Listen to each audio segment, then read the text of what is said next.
உலகின் முதல் நாடாக பசிபிக் தீவு நாடான கிரிபாட்டியில் பிறந்தது புத்தாண்டு.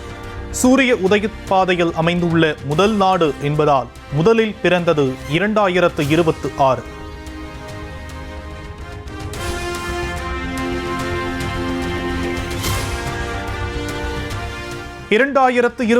புத்தாண்டை வரவேற்றது நியூசிலாந்து.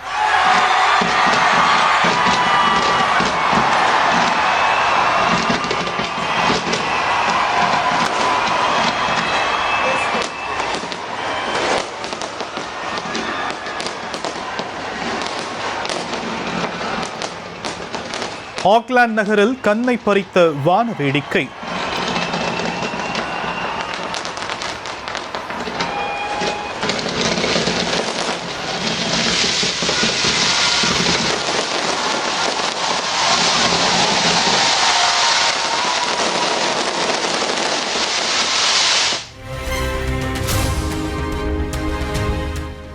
இந்த ஆண்டின் கடைசி சூரிய அஸ்தமனத்தை கண்டு ரசித்த மக்கள்.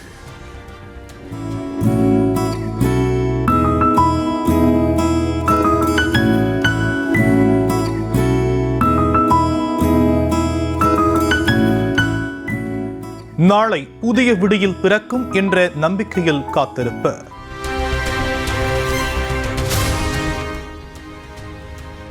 கன்னியாகுமரியில் இந்த ஆண்டின் கடைசி சூரிய அஸ்தமனம்.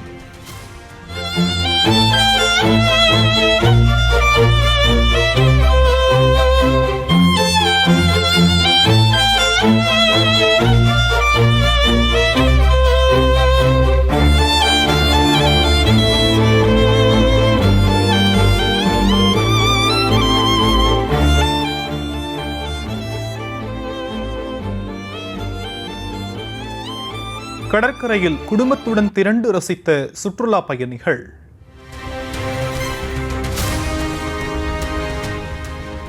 சென்னையில் புத்தாண்டு கொண்டாட்டத்தை முன்னிட்டு ஏற்பாடுகள் தீவிரம். கடற்கரைகளில் பொதுமக்கள் பாதுகாப்பாக இருக்கும் வகையில் தடுப்புகள் அமைப்பு.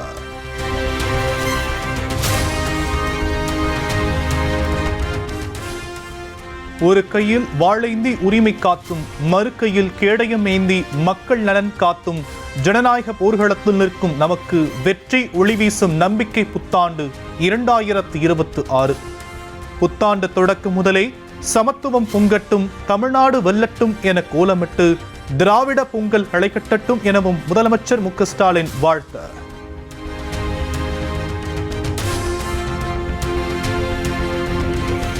மலர்கின்ற புத்தாண்டு தமிழ்நாட்டு மக்களுக்கு நிறைவான சந்தோஷம், நிம்மதியான வாழ்க்கையை வழங்கட்டும் என எடப்பாடி பழனிசாமி வாழ்த்து. நீடித்த ஆயுள், நிறைந்த செல்வத்தையும் வழங்கும் ஆண்டாக 2026 அமைய இறைவனை வேண்டுவதாகவும் அறிக்கை.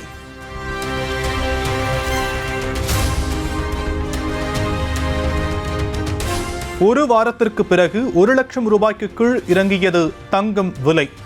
இன்று ஒரே நாளில் சவரனுக்கு 960 ரூபாய் குறைந்ததால் புத்தாண்டில் நல்ல செய்தி.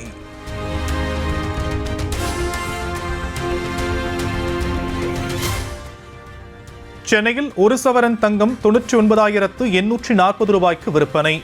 கிராமுக்கு இன்று 120 ரூபாய் குறைந்து 12,480 ரூபாயாக நிர்ணயம்.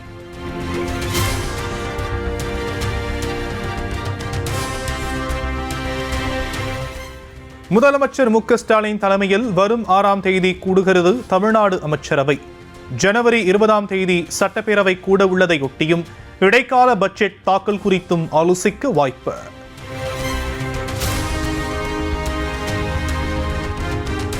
அரசு ஊழியர்களின் கோரிக்கைகள் தொடர்பாக தலைமை செயலகத்தில் முக்கிய கூட்டம்.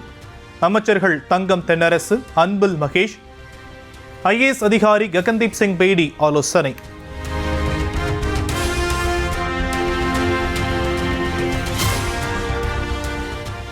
ஆளுங்கட்சி பணிகளை கவனிப்பது, எதிர்க்கட்சி களத்தில் நின்று போராடுவது என்ற அரசியல் இயல்பு மாறி தமிழ்நாட்டில் எதிர்க்கட்சி சரணாகதி அடைந்து சாய்ந்து கிடப்பதாக முதலமைச்சர் மு.க. ஸ்டாலின் விமர்சனம். ஆளுங்கட்சியான திமுக தான் தமிழ்நாட்டை வஞ்சிக்கும் மத்திய பாஜக அரசுடன் தொடர்ந்து உறுதியாக போராடிக் கொண்டிருப்பதாகவும் அறிக்கை.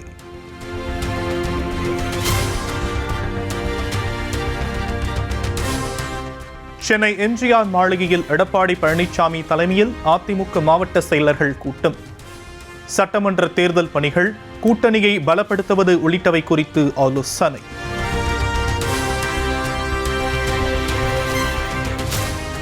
தேர்தல் நெருங்குவதால் மிக தீவிரமாக களப்பணியாற்ற வேண்டும் என மாவட்ட செயலாளர்கள் கூட்டத்தில் இபிஎஸ் அறிவுறுத்தல். அதிமுகவின் ஒரு வாக்கு கூட வீண் போகக்கூடாது எனவும் வரைவு வாக்காளர் பட்டியலில் பெயர் இல்லாதவர்களை சேர்க்கவும் உத்தரவு.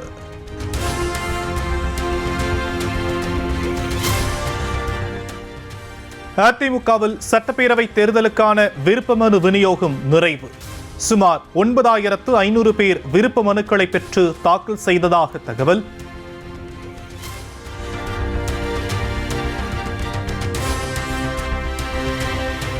தமிழகத்தில் கஞ்சாவே இல்லை என அமைச்சர் மா சுப்பிரமணியன் பொய் சொல்வதாக அதிமுக முன்னாள் அமைச்சர் ஜெயக்குமார் புகார். முழு பாறாங்கல்லை சோற்றில் மறைப்பதாகவும் எத்தனை காலத்துக்குத்தான் ஏமாற்றுவார்கள் எனவும் பேட்டி. ஒரு முழு பாறாங்கல்லை கூட சோற்றிலே மறைக்கின்ற அந்த ஒரு வித்தையை திமுக நன்றாக கத்திருக்கின்றது. மருத்துவத்துறை அமைச்சர் அவர்கள் கஞ்சா இல்லை, போதை வஸ்துகள் இல்லை, இன்றைக்கு எதுவுமே தமிழ்நாட்டில் இல்லை என்று சொல்வது என்பது எப்படிப்பட்ட ஒரு ஜம்மு காலத்தில் வடிகட்டிய பொய் என்பதை தமிழ்நாட்டு மக்கள் நிச்சயமாக உணர்வார்கள். டெல்லி சிபிஐ அலுவலகத்தில் தமிழக வெற்றிக்கழக நிர்வாகிகள் ஆனந்த், சிடிஆர் நிர்மல்குமார், ஆதவ் அர்ஜுனா ஆகியோர் இன்றும் நேரில் ஆஜர். விஜய் பங்கேற்ற கரூர் கூட்ட நெரிசலில் சிக்கி 41 பேர் பலியான வழக்கு தொடர்பாக தொடர் விசாரணை.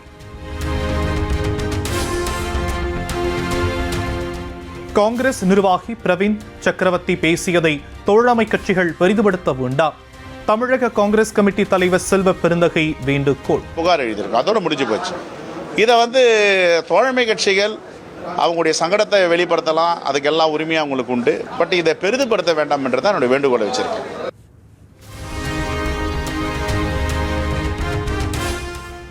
காங்கிரஸ் நிர்வாகி மீது நடவடிக்கை எடுக்க கோரும் தமிழக கூட்டணி கட்சியினருக்கு விருதுநகர் எம்பி மாணிக்கம் தாக்கூர் கண்டனம். திருமாவளவனோ, சண்முகமோ, வீரபாண்டியனோ, வைகோவோ தங்கள் கட்சியினரை இப்படி நடத்துங்கள் என்று கூறினால் சகிப்பார்களா என காட்டம்.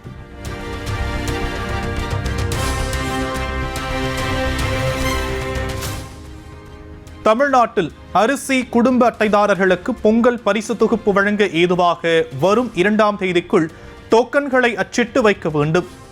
பரிசு தொகுப்பை பெறும் நாள், நேரம் குறிப்பிடப்பட்ட டோக்கன்களை அட்டைதாரர்களின் வீட்டுக்கே சென்று வழங்க பணியாளர்கள் இருப்பை உறுதி செய்யவும் அறிவுறுத்தல்.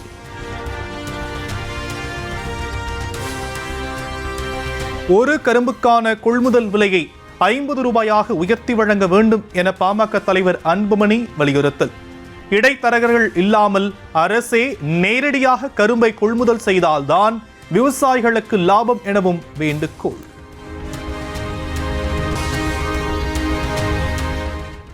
தமிழிலிருந்து திருக்குறளை எப்படி பிரிக்க முடியாதோ அதுபோல் திருப்பரங்குன்றம் மலை மீது விளக்கேற்றுவதை யாராலும் தடுக்க முடியாது என மத்திய அமைச்சர் தர்மேந்திர பிரதான் உறுதி. தடுக்க நினைப்போருக்கு சிவபெருமான் தக்க பாடம் புகட்டுவார் என்றும் பேட்டி. Can you remove Tirukkural from the society? Those who are propagating this kind of theory, they are fool, they are misunderstood. Let Lord Shiva forgive them. சென்னையில் ஆங்கில புத்தாண்டு கொண்டாட்டங்களை முன்னிட்டு 19,000 போலீசார் குவிப்பு. மாநகரின் 425 இடங்களில் தடுப்புகள் அமைத்து இன்று மாலை 6 மணி முதல் போலீசார் வாகன தணிக்கை.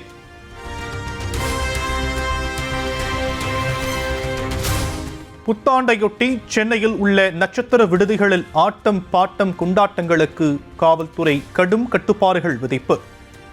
கடலில் மக்கள் குளிக்கவோ இறங்கி விளையாடவோ அனுமதி இல்லை.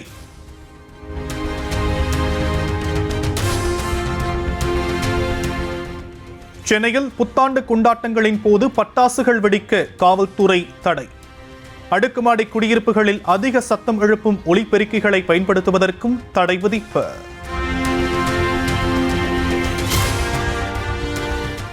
புத்தாண்டு கொண்டாட்டத்தையொட்டி சென்னையில் இன்று மேம்பாலங்கள் அனைத்தும் இரவு 10 மணிக்கே மூடப்படும் என அறிவிப்பு.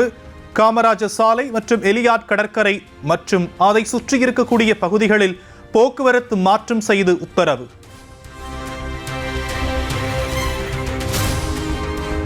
மக்களை அச்சுறுத்தும் வகையில் சென்னையின் எந்த பகுதியிலும் புத்தாண்டு இரவில் பைக் ரேஸில் ஈடுபடக்கூடாது என போலீஸ் கண்டிப்பு.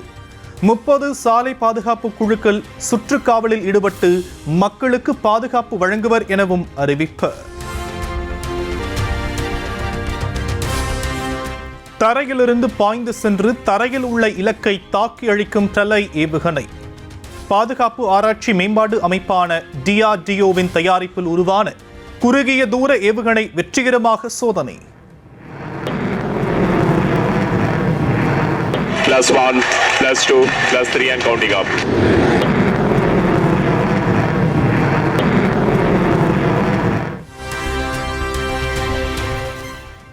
ஹரியானா மாநிலம் ஃபரிதாபாத்தில் பெண்ணை வேனில் கடத்திச் சென்று 2 மணி நேரம் பாலியல் வன்கொடுமை. பேருந்துக்காக காத்திருந்த பெண்ணை பாலியல் வன்கொடுமை செய்துவிட்டு சாலையில் தூக்கி வீசியதால் அதிர்ச்சி.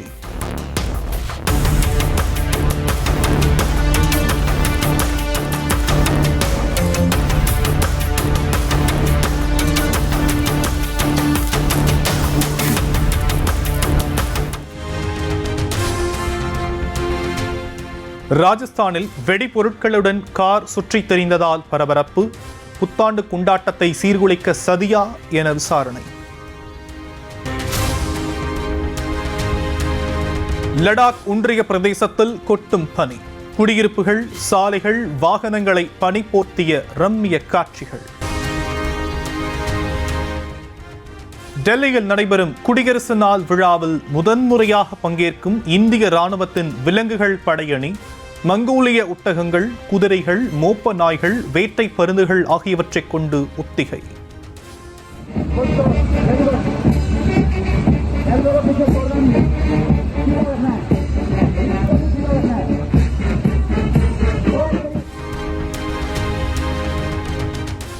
அமெரிக்காவின் ஹவாய் தீவில் நெருப்பு குழம்பை கக்கும் கிளாவியா எரிமலை.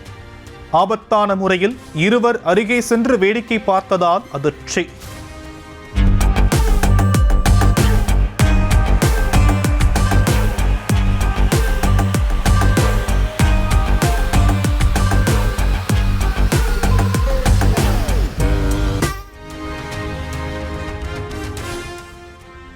உடல்நலக்குறைவால் காலமான வங்கதேசத்தின் முதல் பெண் பிரதமரான கலிதாட்சியாவின் உடல் நல்லடக்கம்.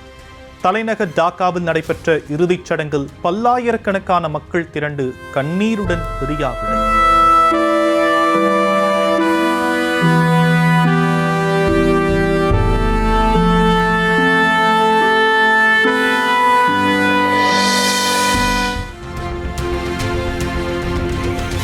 போலாந்து நாட்டில் போக்குவரத்தை ஸ்தம்பிக்க வைத்தது பனிப்பொழிவு. சாலையை பனி மூடியதால் ஆங்காங்கே நிறுத்தி வைக்கப்பட்ட கார்கள்.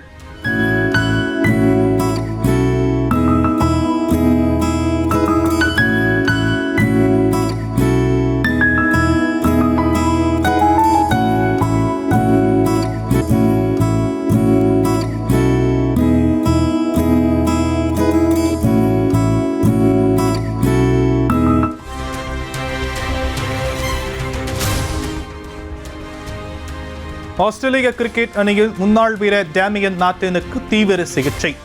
மூளைக்காய்ச்சல் பாதிப்பால் கோமா நிலைக்கு சென்றவர் உயிருக்கு போராடுவதால் ரசிகர்கள் கவலை.